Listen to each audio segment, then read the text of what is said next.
Bonjour Monsieur Patrick Bonjour. Bélier. Vous êtes avec nous, vous êtes pneumologue.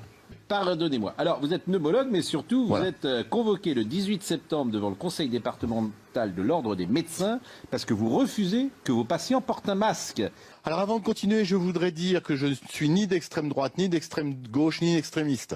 Comme les journaux semblent dire que nous sommes tous les gens contre le masque. Non, nous sommes simplement des citoyens. Moi, je suis pneumologue et le masque ne sert à rien et va peut-être, je dis bien peut-être, je dis peut-être comme les pro-masques disent qu'il y aura peut-être une deuxième vague, je dis peut provoquer peut-être d'autres maladies comme des pneumococcis, des méningococcis, etc. Parce qu'un masque, au bout de 2 heures, c'est dégoûtant.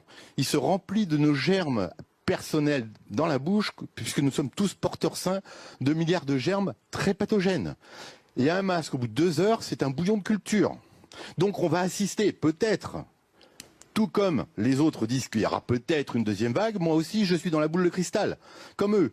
Je dis que peut-être on aura des pneumococcis, on aura une épidémie de méningite, de pneumopathie, etc.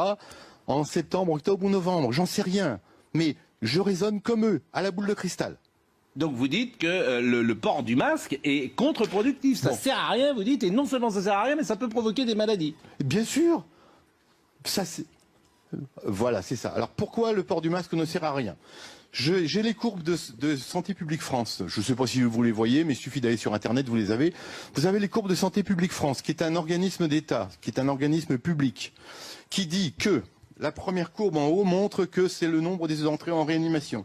Il y a eu le pic de mars-avril et on a une décroissance continuelle depuis fin mai pour arriver à un taux quasiment nul maintenant.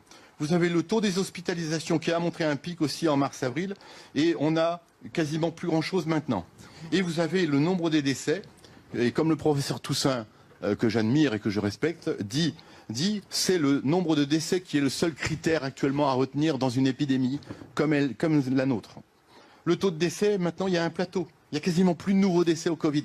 Donc pourquoi obliger 67 millions de personnes à porter un masque alors qu'il n'y a plus rien? Pourquoi? On fait des dépistages. Ça aussi, c'est Santé publique France. On fait des dépistages à l'appel. On trouve, selon le Progrès de Lyon, 42 673 cas positifs. Ils sont où les malades? Ils sont où les morts? Ils sont dans des fosses communes qu'on nous cache? Il n'y a plus de morts, il n'y a plus rien.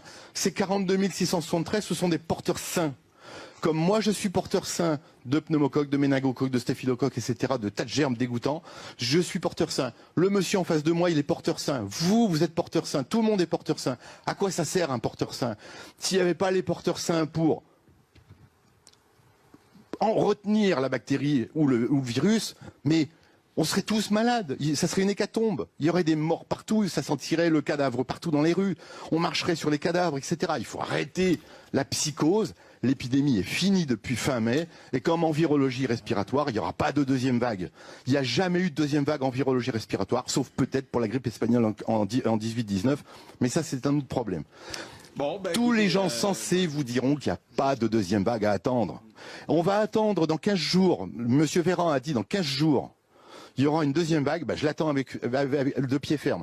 Et dans 15 jours, c'est mon passage à l'ordre des médecins. Si les rues ne sont pas jonchées de cadavres, c'est que j'ai raison. Et la Suède, où il n'y a pas de masque, eux, ils ont une décroissance. Et nous, on a une petite remontée, et les synchrones et parallèles, la petite remontée, à l'obligation du port de masque. Parce qu'on empêche les porteurs sains de se multiplier. Donc, tester tous ces gens-là par millions, c'est idiot. Je vais dire un autre mot.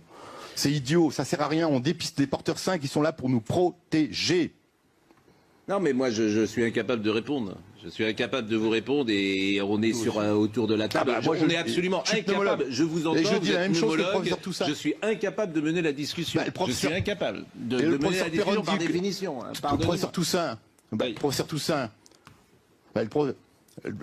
le professeur Toussaint dit la même chose, le professeur Perron aussi, et moi je me suis fait mon analyse tout seul dans mon petit cabinet de provincial, et je suis arrivé aux mêmes conclusions. Donc il faut